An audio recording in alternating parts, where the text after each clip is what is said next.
Student વિદ્યાર્થીઓ કેમ છો? વિદ્યુત રસાયણ ચેપ્ટરની અંદર આપણે આજે લેક્ચર 12 ચેપ્ટર 3 એમાં આપણે લાસ્ટ પીરિયડમાં જોઈ ગયા હતા બેટરીના બે પ્રકાર છે, પ્રાઇમરી એટલે પ્રાથમિક કોષ અને સેકન્ડરી કોષ. તેમાં આપણે આજે પ્રાથમિક બેટરીની ચર્ચા કરશું, જેને આપણે પ્રાઇમરી સેલ કહેવામાં આવે છે. પ્રાથમિક કોષ એક વખત વપરાઈ ગયા બાદ ફરી પાછો ઉપયોગ ના કરી શકાય, રિચાર્જ ના કરી શકાય, પુનર્જીવિત ના કરી શકાય. પ્રાથમિક બેટરીમાં પ્રક્રિયા માત્ર એક જ વખત થાય છે. પ્રાથમિક બેટરીમાં પ્રક્રિયા માત્ર એક જ વખત થાય છે. એક વખત કોષ વપરાઈ ગયો પછી પાછો વાપરી શકાય નહીં, અને કેટલાક સમયના ઉપયોગ પછી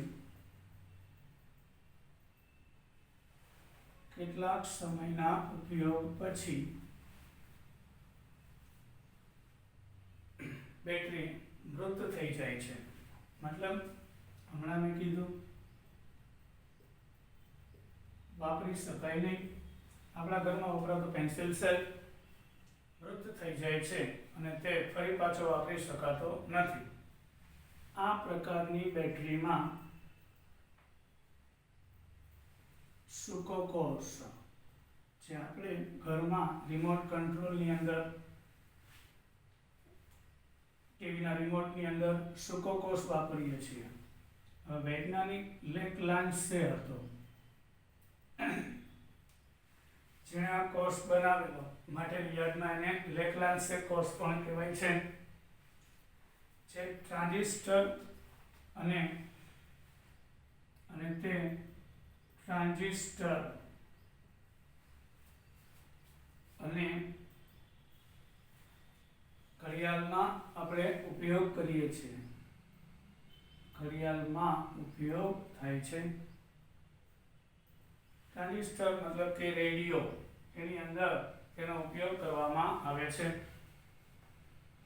હવે આપણે સૂકા કોષની રચના, કાર્ય અને તેનો ઉપયોગ જોયું. એટલે જે કોષ એક વખત વપરાશમાં લીધા પછી પાછો રિચાર્જ ન થાય, મૃત થઈ જાય, પાછો ઉપયોગમાં ના લઈ શકાય, એને પ્રાઇમરી કોષ કહેવામાં આવે છે.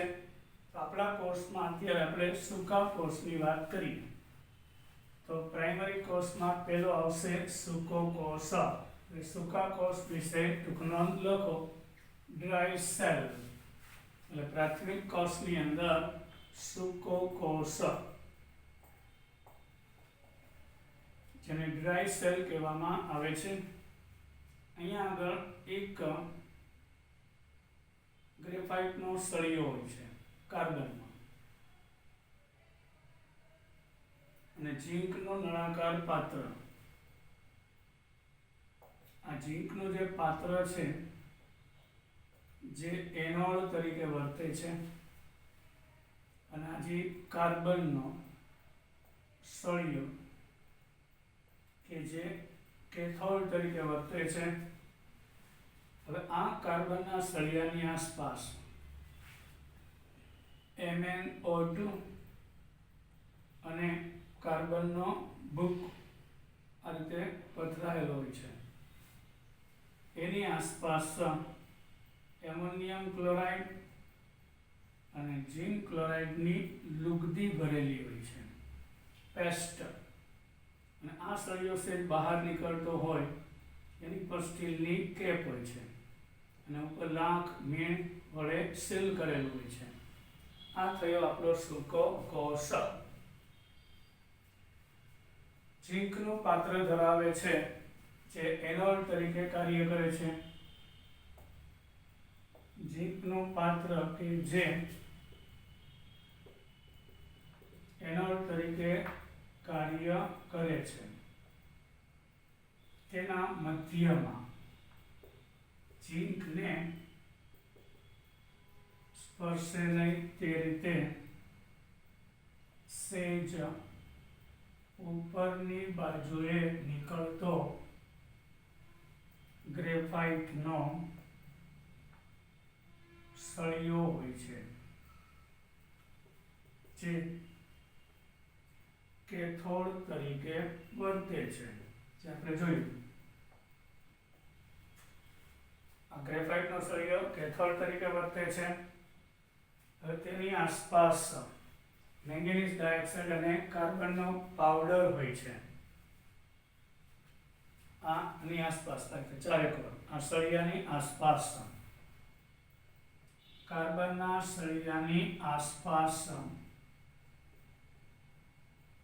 MnO2 વત્તા કાર્બનનો ભૂકો મતલબ કે પાવડર હોય છે અને તેની આસપાસ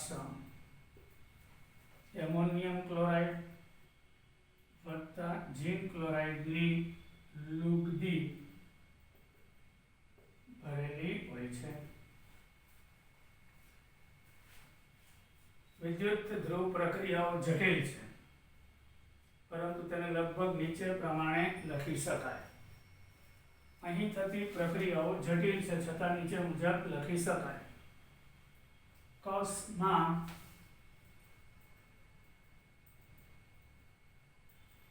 થતી પ્રક્રિયા જટિલ છે છતાં પણ આપણે લખશું એનોડ ઉપર ઓક્સિડેશન થશે, એટલે જે ઝીંકનું પાત્ર છે એ ખવાઈ જશે.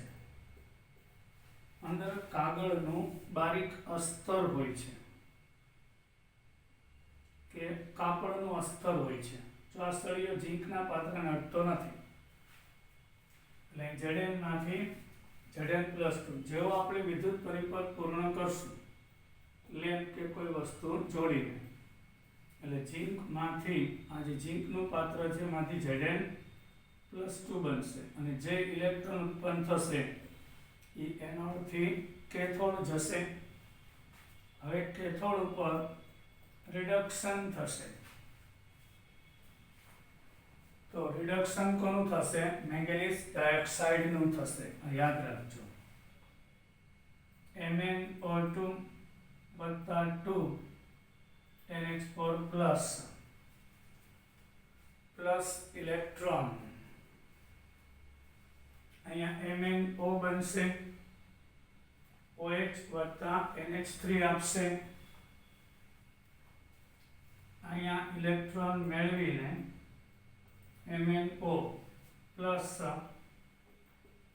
2NH3 અને H2O બનશે.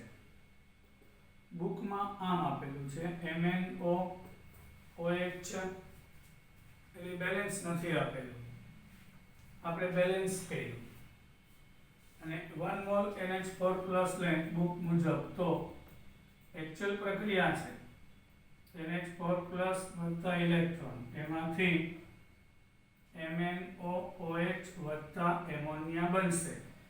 આવું બુકમાં લખેલું છે, પણ એકચ્યુઅલ રિએક્શન આ છે.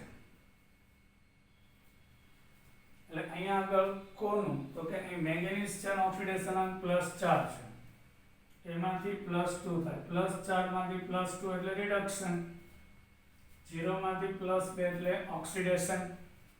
એટલે સૂકા કોષમાં કોનું રિડક્શન થાય? MCQ તો MnO2.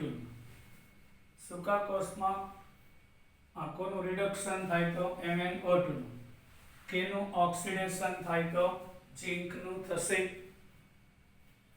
હવે અહીંયા આગળ આપણો જે મેંગેનીઝ છે એ Mn+4 માંથી +3 બને છે, એટલે હકીકતમાં MnO ની બદલે Mn2O3 બનશે. તો અહીંયા 2 મોલ MnO2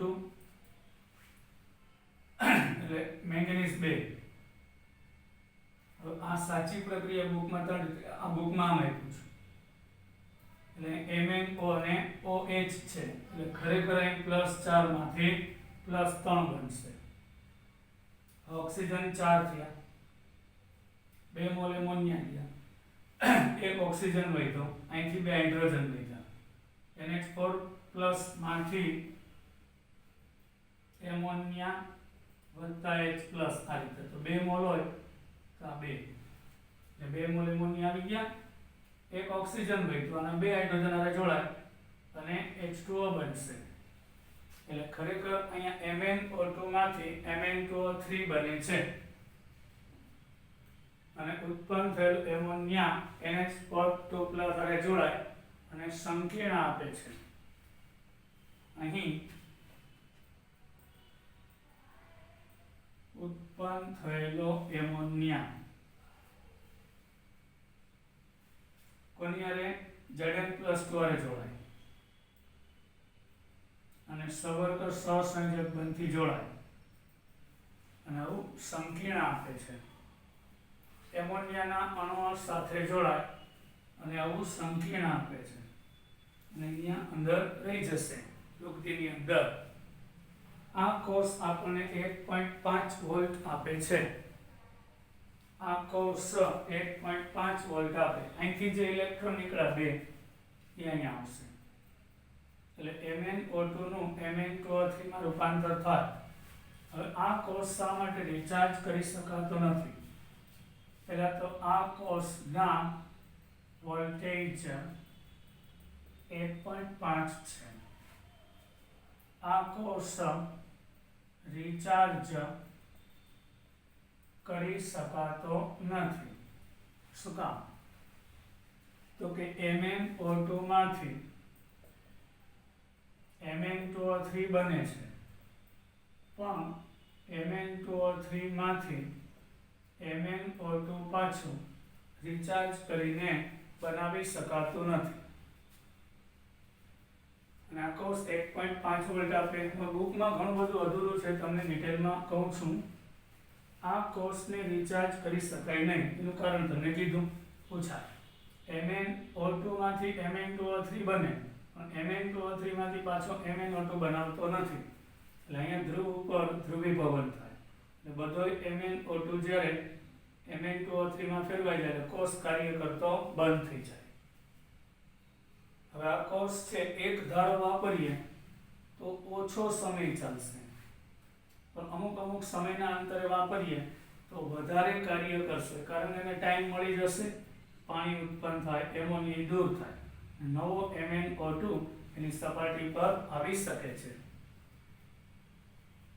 હવે બીજો એક કોષ છે, આ થયો સૂકો કોષ, ડ્રાય સેલ.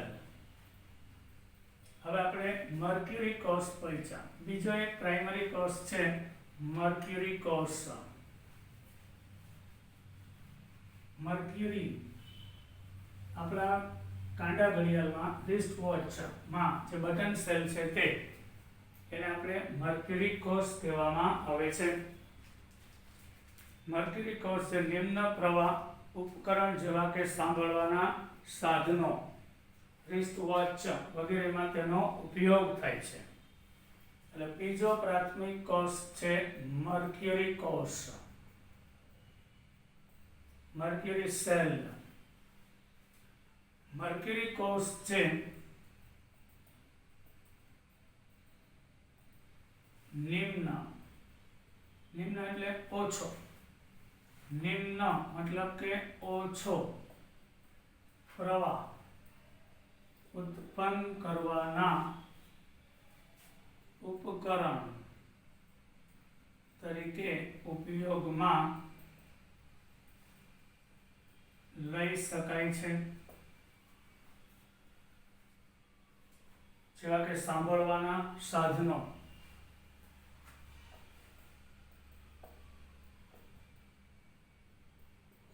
સાંભળવાના સાધનો એટલે કાનમાં બેરોમીટર હોય છે તે, પછી કાંડા ઘડિયાળ માં તેનો ઉપયોગ થાય છે.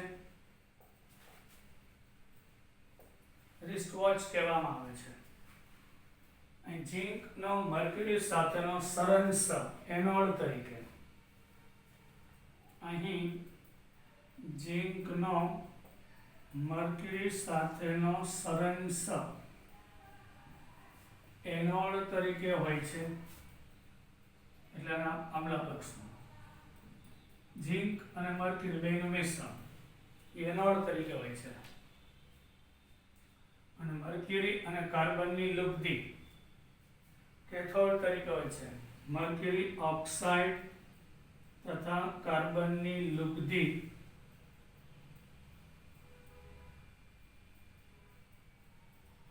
કેથોડ તરીકે લેવામાં આવે છે.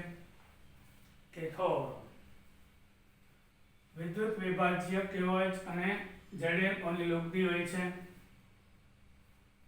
વિદ્યુત વિભાજ્ય હોય છે. એમાં વિદ્યુત વિભાજ્ય તરીકે પોટેશિયમ હાઇડ્રોક્સાઇડ અને ઝિંક ઓક્સાઇડની લુપ્તિ હોય છે. લુપ્તિ એટલે શું? પેસ્ટ, ન ઘન ન પ્રવાહી. આપણે ઘઉંમાં પાણી નાખીએ તો લોટ છે બાંધો કહેવાય. તો એ ઘઉંની અંદર પાણી નાખો ઓછી માત્રામાં એટલે ન ઘન ન પ્રવાહી એવી લુપ્તિ હોય છે પોટેશિયમ હાઇડ્રોક્સાઇડ અને ઝિંક ઓક્સાઇડની. હવે આ કોષની આપણે આકૃતિ જોઈએ તો પ્રક્રિયા કઈ થશે એની આપણે પહેલા વાત કરીએ. પહેલા તમને કોષની રચના બતાવું. આ એક કોષ છે કે જેની અંદર તમે બટન સેલ જોયો હશે બધાએ. કાંડા ઘડિયાળની અંદર બટન સેલ હોય છે. આવું બટન જેવું આપણે આડછેદ બુકમાં દર્શાવેલો છે. Cross section.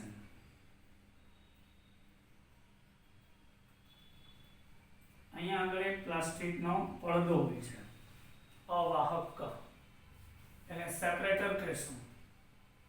સેપરેટર જ્યાં એનોડ અને કેથોડને જુદો પાડે છે. હવે ઉપરના ભાગમાં એનોડ છે અને નીચેના ભાગમાં કેથોડ છે. બે સંપર્ક ના થવા જોઈએ તો શોર્ટ સર્કિટ થઈ જાય. ઉપરના ભાગમાં એનોડ, નીચેના ભાગમાં કેથોડ હોય છે. તો આપણે એનોડ તરીકે શું લીધું વિચારો. આ કોષની અંદર એનોડ તરીકે આપણે ઝિંક મર્ક્યુરીનું સરંસ ભરેલું છે. ઉપરના ભાગમાં ઝિંક અને મર્ક્યુરીનું સરંસ. કેથોડ તરીકે મર્ક્યુરી ઓક્સાઇડ અને કાર્બનનું મિશ્રણ ભરેલું હોય છે. અહીંયા ગાસ્કેટ હોય છે. ગાસ્કેટ એટલે એક પ્રકારની ક્લિપ જે આખા સમગ્ર ભાગને જકડી રાખશે. એમાં આપણું વિદ્યુત વિભાજ્ય ભરેલું હોય. પોટેશિયમ હાઇડ્રોક્સાઇડ અને ઝિંક ઓક્સાઇડની લુપ્તિ. એ લુપ્તિનું કાર્ય શું? આયનોનું વહન કરી શકે. સંપૂર્ણ ઘન હોય તો આયનોનું વહન થાય નહીં. એટલે એનોડમાંથી આયનો કેથોડમાં ને કેથોડમાંથી એનોડમાં જઈ શકે. ઉપરનો ભાગ છે એનોડ છે. આ સેપરેટર છે. સેપરેટર એટલે પ્લાસ્ટિકનો એક પડદો એમાં એનોડ કેથોડને જુદો પાડે. ઉપરના ભાગમાં ઝિંક અને મર્ક્યુરીનું મિશ્રણ તેને આપણે એમાલ્ગમ અથવા સરંસ કહેવાય. કેથોડ તરીકે મર્ક્યુરી ઓક્સાઇડ અને કાર્બન. બરાબર. હવે એ બેને આપણે કેમ ક્ષાર સેતુનો ઉપયોગ કરીએ એ રીતે ક્ષાર સેતુને પણ એક પ્રકારનો ગાસ્કેટ એટલે એનોડ અને કેથોડને કોન્ટેક્ટમાં રાખે. આંતરિક પરિપથ KOH અને ઝિંક ઓક્સાઇડની લુપ્તિ જેમાં આયનોનું વહન થશે.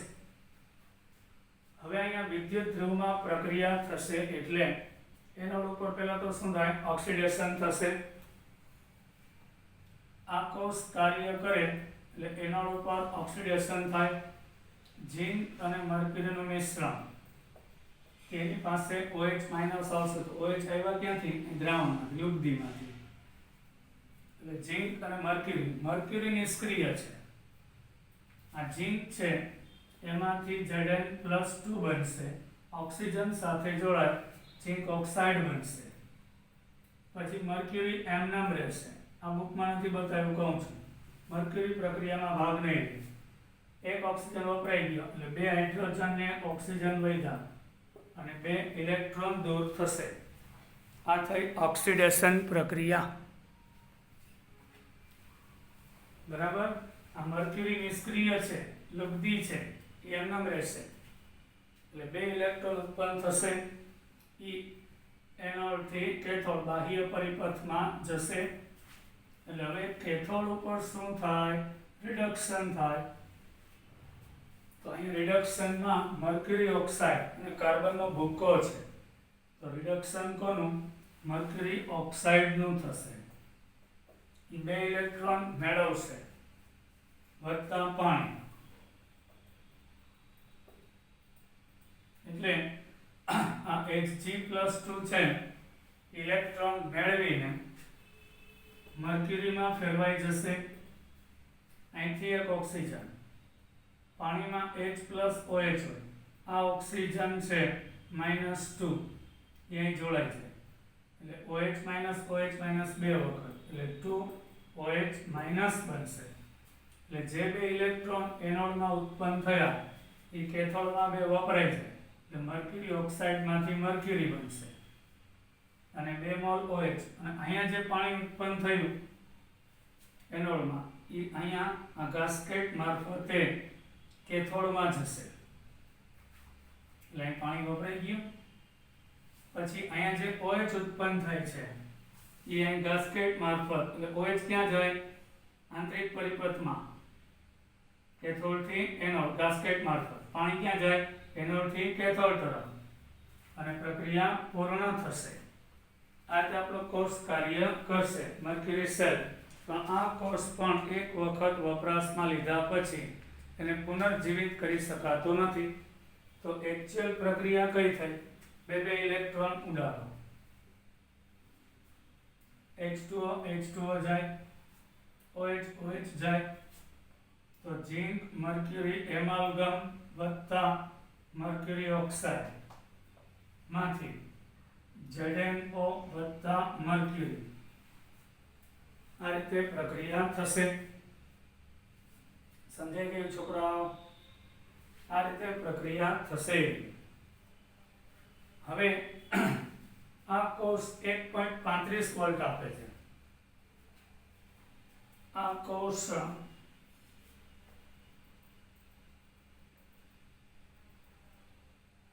1.35 વોલ્ટ 1.35 વોલ્ટ આપે છે અને તેને સમગ્ર આવર્તન દરમિયાન, એટલે વપરાતો ત્યાં સુધી એક ધારો 1.35 વોલ્ટ આપે. કાંડા ઘડિયાળ ક્યારે ધીમી નહીં પડે, દિવાલ ઘડિયાળ ધીમી પડશે, કારણ કે એમાં સૂકો કોષ છે, લેગ્લાન્સે કોષ છે, એમાં વોલ્ટેજ ડોટ છે એમાંથી ઘટતા જશે, ઘટીને 0 થાય. આ કોષની ખાસિયત એ છે કે જીવે ત્યાં સુધી એક ધારો 1.35 વોલ્ટ આપે છે. એકંદર પ્રક્રિયા કોઈ પણ આયનને કોષની આવરદા દ્રાવણમાં સમાવિષ્ટ કરતો નથી. એટલે અહીંયા જે એકંદર પ્રક્રિયા છે, એટલે ટૂંકમાં જે નિપજ એનોડમાં ઉત્પન્ન થાય છે એ કેથોડમાં વપરાય છે, કેથોડમાં ઉત્પન્ન થાય એનોડમાં વપરાય જાય છે. એટલે એક ધારો 1.35 વોલ્ટ આપે, પણ આ કોષ પણ રિચાર્જ કરી શકાતો નથી. એક તો પ્રાઇમરી કહેવાય, આ કોષને મૃત એટલે કે વપરાઈ ગયા પછી પુનર્જીવિતતા મતલબ કે રિચાર્જ કરી શકાતો નથી. હવે આના MCQ કહી દઉં. મર્ક્યુરી કોષમાં કોનું ઓક્સિડેશન થાય? ભૂલ નહીં કરતા, ઝિંકનું. પછી કોનું રિડક્શન થાય? તો મર્ક્યુરી ઓક્સાઇડનું. યાદ રાખજો. હવે આ બંને કોષ આપણા સિલેબસમાં છે એ પ્રાથમિક કોષ હતા. હવે આપણે પહોંચ્યા દ્વિતીયક યાની કે સેકન્ડરી કોષ. દ્વિતીયક કોષ યાની કે સેકન્ડરી, એના ઘણા બધા નામ છે. સંગ્રાહક કોષ કહેવાય, ગૌણ કોષ કહેવાય, દ્વિતીયક કોષ સેકન્ડરી કોષ, એના ઘણા બધા નામ છે. દ્વિતીયક કોષ અથવા તો સેકન્ડરી કોષ,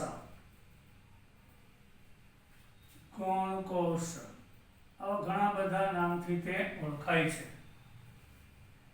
દ્વિતીયક કોષનો ઉપયોગ કર્યા પછી તેનાથી વિરુદ્ધ દિશામાં પ્રવાહ પસાર કરી તેને પુનર્જીવિત કરી શકાય, તેનો ફરીથી ઉપયોગ કરી શકાય. તો સાર્વદ્વિતીય કોષ ઘણી બધી ડિસ્ચાર્જ અને ચાર્જિંગ પ્રક્રિયામાંથી પસાર થઈ શકે છે. દ્વિતીયક કોષને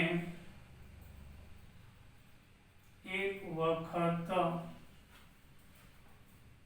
વપરાશમાં લીધા બાદ ફરીથી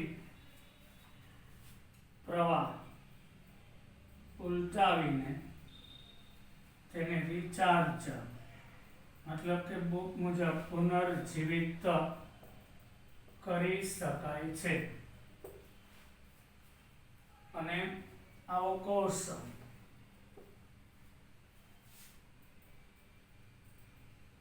વારંવાર રિચાર્જ કે ડિસ્ચાર્જ થઈ શકે છે. ઘણી બધી વખત આપણા ઘરની અંદર વપરાતો સેલ, ઇન્વર્ટરની બેટરી, પછી વાહનની બેટરી, આ બધા સેકન્ડરી કોસ્ટ છે. મોબાઈલની બેટરી એ પણ રિચાર્જ કરી શકાય ને, આપણે વપરાઈ જાય. બેટરી આપણે મોબાઈલ ચાલુ ત્યારે શું હોય, બેટરીની અંદર રાસાયણિક ઉર્જાનું વિદ્યુત ઉર્જામાં રૂપાંતર થાય છે. એ આપણે એને રિચાર્જ કરીએ છીએ એટલે શું કરીએ, વિદ્યુત ઉર્જાનું રાસાયણિક ઉર્જામાં રૂપાંતર કરીએ, એને રિચાર્જ કર્યો કહેવાય. કોષ વપરાતો હોય રાસાયણિક ઉર્જામાંથી વિદ્યુત ઉર્જા આપતો હોય તો એને ડિસ્ચાર્જ કહેવાય. અને આપણે જ્યારે એને વિદ્યુત ઉર્જા આપતા હોય, રાસાયણિક ઉર્જામાં રૂપાંતરણ કરતા હોય તો એને રિચાર્જ કહેવામાં આવે છે. સૌથી અગત્યનો દ્વિતીયક કોષ લેડ સંગ્રાહક બેટરી ઓટોમોબાઈલ ઇન્વર્ટર યાની કે પરિવર્તકમાં સામાન્ય રીતે વપરાય છે. સૌથી અગત્યનો દ્વિતીયક કોષ લેડ સંગ્રાહક કોષ કે જે વાહનોમાં અને ઇન્વર્ટર यानी के परिवर्तको गुजराती थाय में तेनो उपयोग थाय छे. परिवर्तको वाहनों में इन्वर्टर में परिवर्तक में तेनो उपयोग थाय छे. जेमां लेड एनोड अने लेड नी ग्रीड जेना पर लेड डाइऑक्साइड ચોંટાડેલો હોય તે કેથોડ તરીકે હોય છે. आ कोषनी रचनामां लेडनो सळियो एनोड तरीके तथा लेड ऊपर ऑक्साइडनु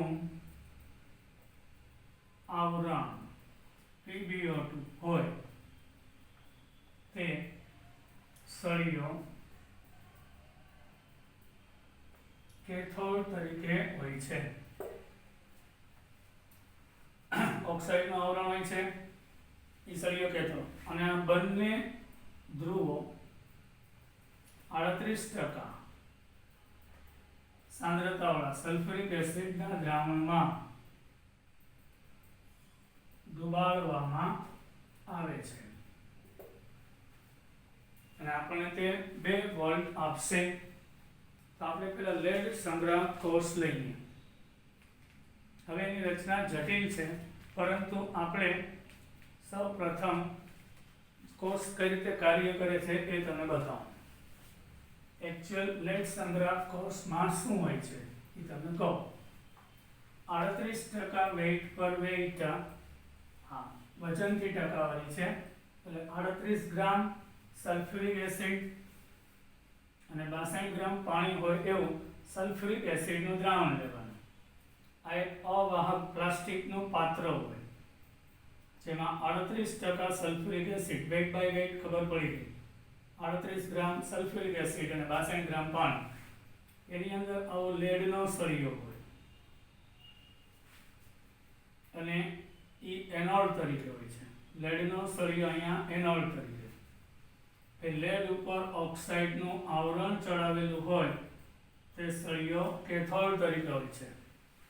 એ બેને આપણે બહારથી વિદ્યુત વાહકતા મારફતે જોડીએ એટલે અહીંયા કોઈ લેમ્પ રાખીએ નાનકડો બલ્બ અને સ્વિચ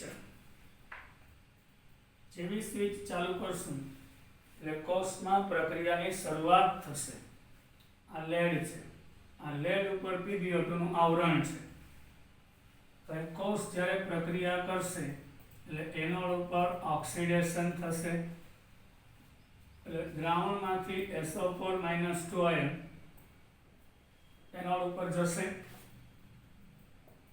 એટલે ત્યાં આગળ આ લેડ 2 ઇલેક્ટ્રોન ગુમાવી અને લેડ સલ્ફેટ બનશે. અને સોલિડ એટલે લખ્યું તે અદ્રાવ્ય છે અને 2 ઇલેક્ટ્રોન ગુમાવશે. ત્યાં લેડનું ઓક્સિડેશન થશે, એટલે Pb 2 ઇલેક્ટ્રોન, એટલે કોનું ઓક્સિડેશન થાય છે તો કે લેડનું. એટલે આ સળિયો ખવાતો જાય છે.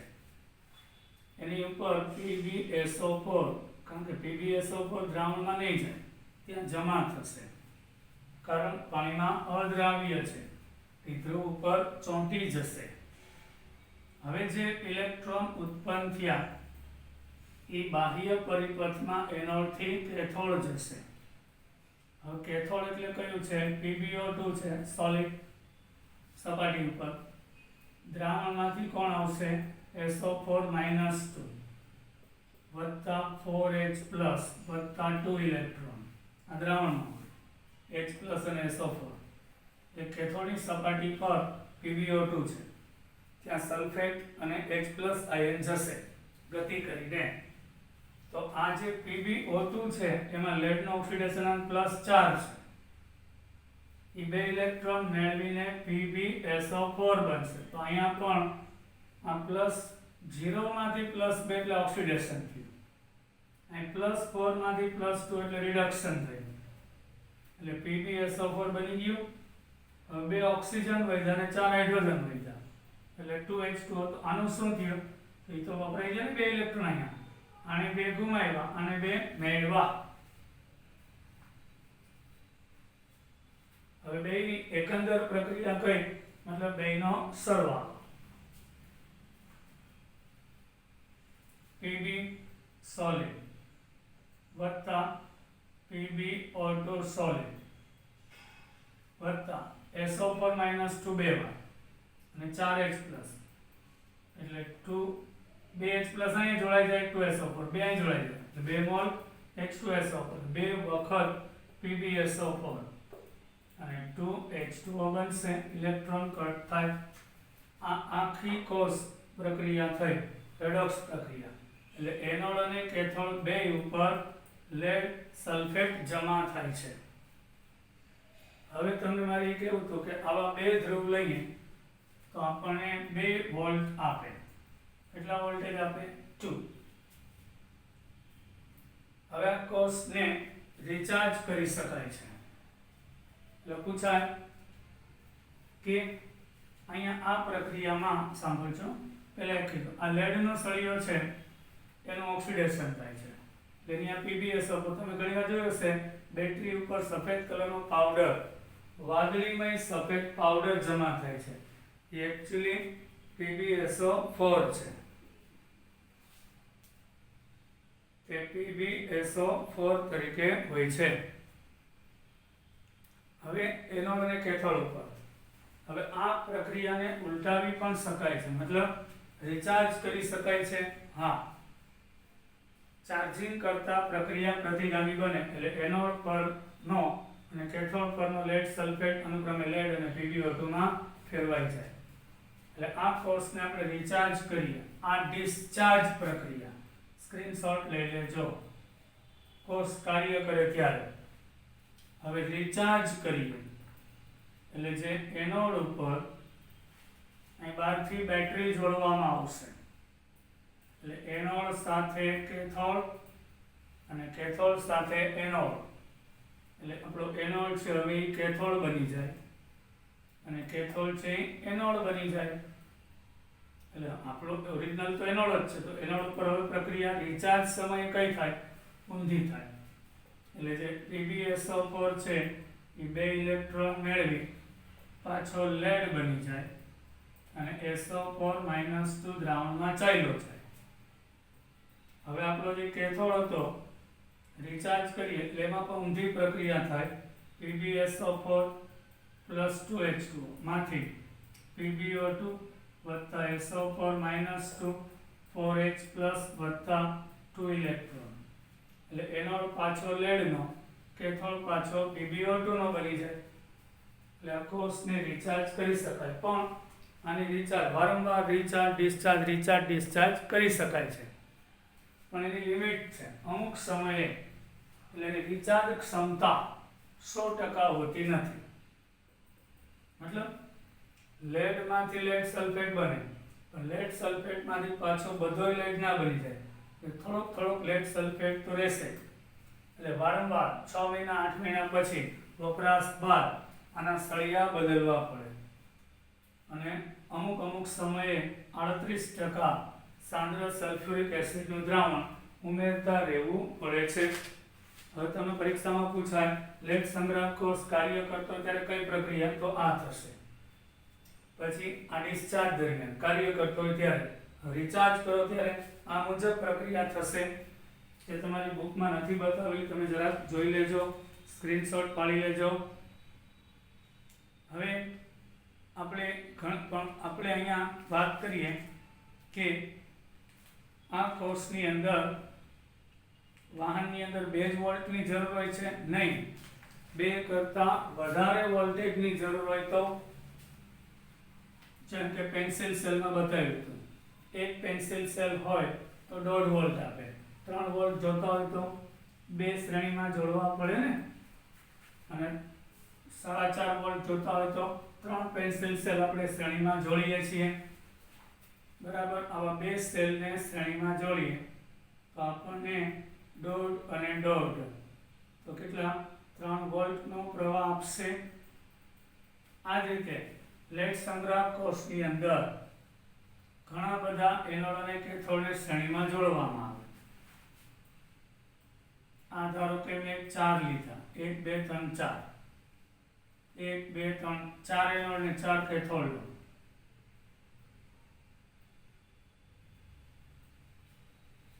અને આપણે એને જોડીએ. એક એનોડ કેથોડ શ્રેણીમાં જોડેલા હોય તો એક એનોડ ને એક કેથોડ 2 વોલ્ટ આપે, તો 2 ને 2 4 ને 2 4 ને 6 ને 2 8 વોલ્ટ આપે. જો મારે 6 વોલ્ટની જરૂર હોય લેડ સંગ્રાહક કોષમાં તો 3 એનોડ અને 3 કેથોડ લેવા પડે. જો મારે 12 વોલ્ટની જરૂર હોય તો 6 એનોડ અને 6 કેથોડ લેવા પડે શ્રેણીમાં. સમજાઈ ગયું? એટલે વાહનની બેટરી 12 વોલ્ટ આપી શકે, એમાં 6 એનોડ અને 6 કેથોડ હોય. એક એનોડ ને એક કેથોડ 2 જ વોલ્ટ આપે. મારે 24 વોલ્ટની જરૂર હોય તો આવા 12 એનોડ અને 12 કેથોડ શ્રેણીમાં જોડવાના, તો આપણને 24 વોલ્ટ આપે છે. હજી એક છે સેકન્ડરી કોષ છે. સેકન્ડરી કોષમાં આપણે પેલો જોયો લેડ સંગ્રાહક કોષ. હવે આ કોષ છે લાંબો સમય વપરાશ બાદ એના સળિયા બદલવા પડે, કારણ કે લેડ સલ્ફેટ જમા થાય એ 100% પાછું લેડમાં કે PbO2 માં ફેરવાઈ જતું નથી. આની મુશ્કેલી છે.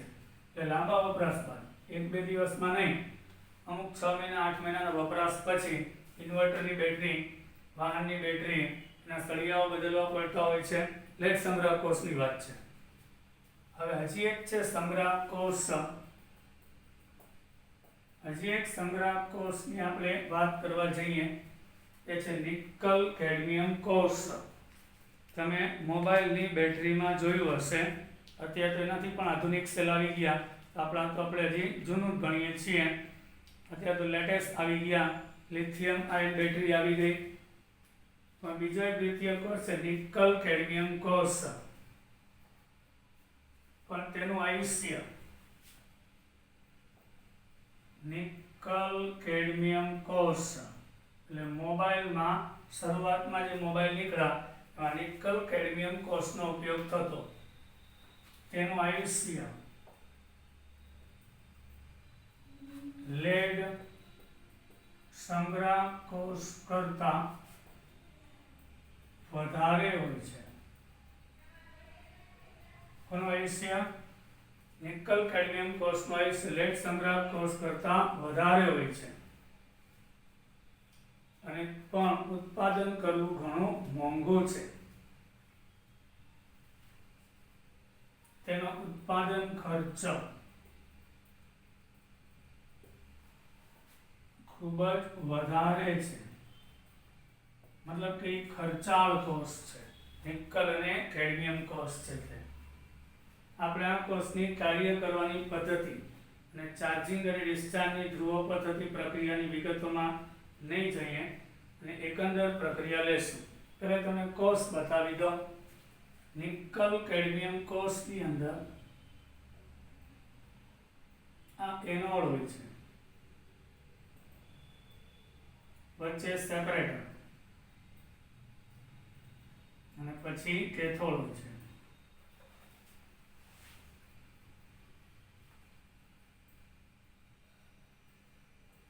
એનો પણ આપણે ક્રોસ સેક્શન આપેલું છે.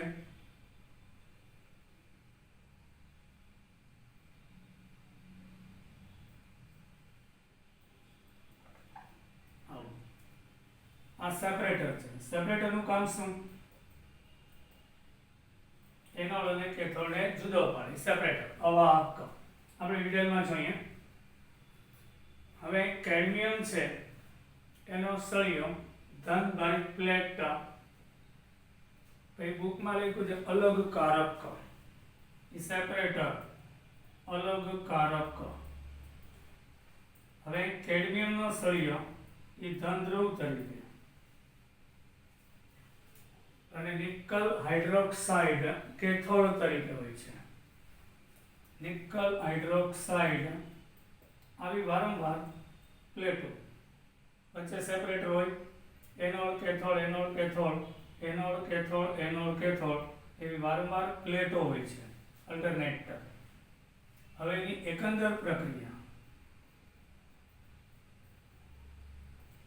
એટલે cadmium solid plus 2NiOH thrice nickel hydroxide solid, એમાંથી કેડમિયમ ઓક્સાઇડ બનશે. એટલે જો CD0 માંથી +2 એટલે કેડમિયમનું ઓક્સિડેશન થાય છે અને 2 મોલ NiOH twice બનશે. 2 મોલ નિકલ હાઇડ્રોક્સાઇડ વત્તા અહીં વધશે પાણી, H2O છૂટું પડે છે. નિકલ +3 છે એમાંથી +2 એટલે રિડક્શન. આ એક MCQ. તો કે નિકલ કેડમિયમ કોષમાં કોનું ઓક્સિડેશન થાય છે? તો કે કેડમિયમ. અને કોનું રિડક્શન થાય છે? તો નિકલ હાઇડ્રોક્સાઇડનું રિડક્શન થાય છે. હવે એકચ્યુઅલ એકંદર પ્રક્રિયા લઈએ. એકંદર પ્રક્રિયાનો આપણે અભ્યાસ કરીએ તો આ એકંદર પ્રક્રિયા થઈ. હવે આ નિકલ કેડમિયમ કોષ માટે એનોડ ઉપર અને કેથોડ ઉપર શું થાય છે આપણે જોઈએ. નિકલ કેડમિયમ કોષ લખીશું. એમાં જે એનોડ છે એનું ઓક્સિડેશન થાય એટલે કેડમિયમની સપાટી પર OH- આવશે, 2OH- આવશે. ચલો એક આવે તો કેડમિયમ ઓક્સાઇડ વત્તા H+, 2 આવે તો કેડમિયમ ઓક્સાઇડ વત્તા H2O બન્યું. હવે કેથોડ ઉપર શું થાય? રિડક્શન. આ કેડમિયમ 2 ઇલેક્ટ્રોન ગુમાવ્યા એટલે +2 ઇલેક્ટ્રોન. હવે નિકલ હાઇડ્રોક્સાઇડ છે એ 2 ઇલેક્ટ્રોન મેળવશે. આ +3 છે તો એક નિકલ 1 મેળવે તો 2 નિકલ 2 મેળવે એટલે 2 મોલ નિકલ હાઇડ્રોક્સાઇડ બનશે. અહીંયા OH6 છે એમાંથી 4 વપરાઈ ગયા, 2 વધ્યા એટલે 2OH- છે. સ્ક્રીનશોટ લઈ લેજો. આ પ્રક્રિયા બુકમાં નથી હતી. હવે એ બેનો સરવાળો અને 2 ગુમાવ્યા અને 2 મેળવ્યા. કેડમિયમ 2OH ગયો. કેડમિયમ વત્તા 2NiOH થાય. Cadmium oxide 2NiOH plus H2O. આ મુજબ પ્રક્રિયા થશે. આ કોષ છે એ લેટ સંગ્રાહક કોષ કરતાં વધારે સારો છે કારણ કે એમાં વારંવાર ધ્રુવો બદલવા પડતા નથી. વારંવાર રિચાર્જ ડિસ્ચાર્જ કરી શકાય છે, પણ પ્રોબ્લેમ એક જ છે, ખૂબ જ ખર્ચાળ છે, એટલે અત્યંત મોંઘો છે. અહીંયા આપણે બેટરીના બંને પ્રકાર પૂરા થયા. એક પ્રાઇમરી કોષ, તો પ્રાઇમરી કોષમાં પણ બે આવ્યા, સૂકો કોષ અને મર્ક્યુરી કોષ, એટલે બટન સેલ કહેવાય છે તે. પછી આપણે પહોંચ્યા હવે આગળ. એની પહેલાં આપણે આજે અહીં સુધી રાખીએ. એ તમને કહી દઉં, કાલે એક વસ્તુ કીધી હતી, એમાં કંઈક કન્ફ્યુઝન હતું, એ ક્લિયર કરી દઉં.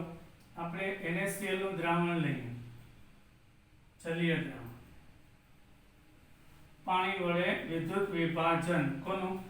NaCl ના જલીય દ્રાવણનું વિદ્યુત વિભાજન કરીએ. તો એમાંથી મેં કીધું Cl માઇનસ ક્યાં જાય? એનોડ ઉપર. Cl માઇનસ છે એ એનોડ ઉપર જાય, ઓક્સિડેશન પામે છે. ગઈકાલનું રિવિઝન છે. એમાંથી Cl2 ગેસ અને જોજો 2 ઇલેક્ટ્રોન. હવે કેથોડ ઉપર મેં કીધું રિડક્શન થાય, તો Na+ નહીં પણ પાણીનું થાય છે. H2O 2 ઇલેક્ટ્રોન મેળવી H2 ગેસ વત્તા 2OH માઇનસ આપે છે. તો હવે અહીં કેથોડ ઉપર કયો વાયુ મળે? હાઇડ્રોજન. પછી Na+ અને OH આવશે, એટલે દ્રાવણમાં NaOH બનશે, આવું કીધું. ત્યારે આપણે કંઈક ભૂલ થઈ હતી. આ દ્રાવણ ની pH 7 કરતા વધી જાય, કારણ કે બેઝિક છે. તો બેઝ હોય ને તો એ લાલ લિટમસને ભૂરું બનાવશે. આ એક કન્ફ્યુઝન તો ક્લિયર કરી દો. જ્યારે એસિડ હોય તો એ ભૂરા લિટમસને લાલ બનાવે. અહીંયા પહેલા NaCl દ્રાવણ તટસ્થ હતું, એટલે pH 7 હતું. પછી NaOH બનવા લાગે એટલે pH 7 કરતા વધી જાય, તો આ બેઝિક દ્રાવણ બનશે, એટલે લાલ લિટમસને ભૂરું બનાવશે. આ એક સુધારી લેજો. જય હિન્દ. ફરી પાછું કાલે મળીશું. બાય.